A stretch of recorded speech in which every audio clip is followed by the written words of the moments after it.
Welcome back to Day 43 episode. Today, we dive deep into the detailed craftsmanship behind the tabernacle, a pivotal structure in the Israelite history as outlined in Exodus chapters 39 and 40. It's all about the meticulous preparations for the sacred space of worship. Yeah, it's fascinating. The text provides such intricate details about every single piece that was made, from the garments of the priest to the very materials used in the construction. It's like a divine blueprint for a holy community. Absolutely. The most striking thing is how everything had to be just as the Lord commanded Moses. There's no room for improvisation. It's almost as if the tabernacle's construction was a direct reflection of divine order. You can really feel that divine precision. Take the ephod, for example. The way it was made with gold, blue, purple, scarlet, and fine linen. It wasn't just a piece of clothing. It symbolized the connection between God and the high priest Aaron. That's right. And the shoulder straps and breastplate with those precious stones engraved with the names of the 12 tribes had to be positioned perfectly. It wasn't just decoration, it was deeply symbolic, carrying the tribes before God as a memorial. It's interesting how those stones, ruby, sapphire, emerald, all the way down to jasper, weren't just chosen for their beauty, but for their significance. Each tribe had its stone. It was a personal representation of each tribe's place in the eyes of God. And the craftsmanship behind it all. The Bible makes it clear that the work had to be done by skilled artisans, workers who could combine beauty with divine purpose. This wasn't just about making garments or tools, it was about creating holy spaces. Right. The details are extraordinary. Think about the pomegranates and bells that were sewn into the hem of Aaron's robe. Each bell had to ring as he moved, signaling his role in the sacred rituals. It's like the robe was alive with sound and color, reinforcing that he was the one standing between God and the people. The bells were also symbolic, weren't they? It was as if the sound of the bells could purify the air, marking the sacredness of each movement. It wasn't just a ritual, it was a sensory experience. And let's not forget the tabernacle itself, the sheer amount of materials required, from the coverings of ram skins dyed red to the fine-twined linen. The amount of work and detail it took to set up must have been overwhelming. Every part had a purpose, like how the ark was placed in the Holy of Holies, behind the veil, in total isolation. It was like setting up a heavenly dwelling right on earth. I think there's something deeply profound about the way the Lord's glory filled the tabernacle after everything was completed. The cloud covered the tent of meeting, and that was a visible sign of God's presence among the people. And that cloud, it's not just an aesthetic moment. It was the presence of God guiding the Israelites. As long as the cloud remained, they stayed. When it moved, they followed. It's the ultimate symbol of God's guidance in their journey. It shows the deep relationship between the people and God.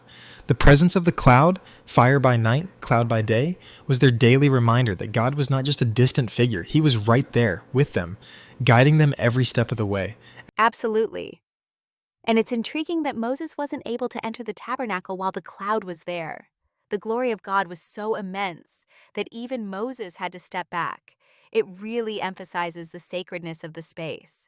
Exactly. It's a powerful reminder that the presence of God isn't something to be taken lightly, even Moses. The leader and prophet had to wait for God's signal to move forward. It adds to the reverence the Israelites had for the tabernacle. That reverence extends to everything involved in the creation. Even the mundane tasks, washing hands and feet at the basin before entering the tabernacle, became sacred acts. They weren't just preparing for rituals, they were preparing themselves to meet God. And it's so interesting how the entire community was involved. This wasn't just the work of one or two individuals. The whole nation contributed to the making of the tabernacle. It was a collective effort to create a place where they could meet God. It really reinforces the idea that worship, service, and holiness are communal efforts. True. And the garments for the priests, from the tunics to the holy crown on Aaron's head, were another layer of this sacredness. The plate that read, "Holy to the Lord," was like a constant declaration of God's ownership over Aaron and his sons. Speaking of the priests, the anointing oil was so significant, wasn't it? It was used to anoint not just the tabernacle and its furniture, but also Aaron and his sons. It was an act of setting them apart for their sacred duties. The priesthood wasn't just about a role, it was a divine calling.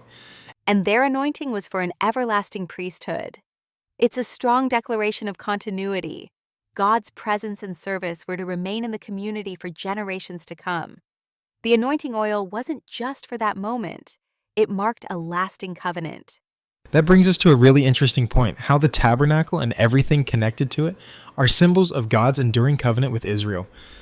The work of the tabernacle wasn't just a one-time project, it was part of a larger narrative of God establishing his dwelling among his people. Definitely. The tabernacle was a physical manifestation of God's presence, but it was also a marker of the ongoing relationship between God and his people. It wasn't a static thing. It was a living, breathing part of their daily life. Exactly, and that brings us to how the tabernacle moved with them. As we read, the Israelites didn't move unless the cloud moved. It was a constant reminder that their journey was directed by God. They weren't wandering aimlessly, they were walking a divinely guided path. And that's such a powerful takeaway from these chapters. The tabernacle wasn't just a building.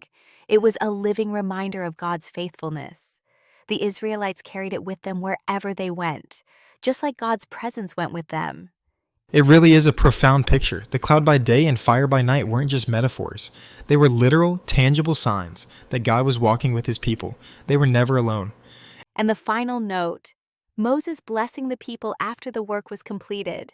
It's a beautiful way to end the process. It shows that the people's obedience was seen and appreciated. It's almost like a divine job well done. It really is. This entire journey, from the design to the final blessing, shows us the importance of obedience, unity, and reverence. The tabernacle wasn't just a structure, it was the living expression of Israel's relationship with God. A perfect way to bring us full circle. As we wrap up, it's clear that the tabernacle wasn't just a building project. It was a spiritual journey for the Israelites, one that pointed directly to the presence and glory of God among his people. Exactly, and it's a story that still resonates with us today. Thanks for joining us in this exploration of the tabernacle. We'll see you next time with more insights from the ancient texts. Blessings.